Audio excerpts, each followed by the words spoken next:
بسم اللہ الرحمن الرحیم۔ حضرت ابو قتادہ رضی اللہ تعالی عنہ سے روایت ہے، عاشورہ کے روزہ کے بارے میں پوچھا گیا تو آپ صلی اللہ علیہ وسلم نے فرمایا، یہ پچھلے 1 سال کے گناہوں کا کفارہ ہے۔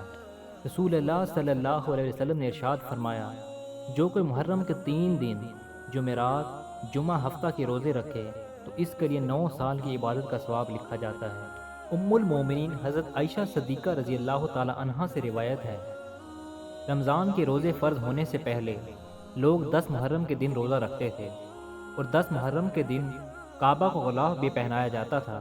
پھر جب اللہ تعالیٰ نے رمضان کے روزے فرض فرما دیے تو رسول اکرم صلی اللہ علیہ وسلم نے فرمایا کہ جو شخص 10 محرم کا روزہ رکھنا چاہے وہ رکھ لے اور جو چھوڑنا چاہے وہ چھوڑ دے۔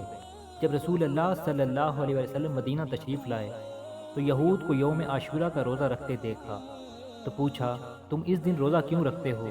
انہوں نے جواب دیا، یہ عظمت والا دن ہے، اس دن اللہ تعالیٰ نے حضرت موسیٰ اور ان کی قوم کو نجات دی اور فرعون اور اس کی قوم کو غرق کر دیا، تو حضرت موسیٰ نے بطور شکر اس دن کا روزہ رکھا، اس لیے ہم بھی یہ روزہ رکھتے ہیں۔ رسول اللہ صلی اللہ علیہ وسلم نے فرمایا، موسیٰ سے تمہاری نسبت ہم زیادہ قریب ہیں، اس لیے رسول اللہ صلی اللہ علیہ وسلم نے خود بھی روزہ رکھا اور صحابہ کرام کو بھی اس کا حکم دیا۔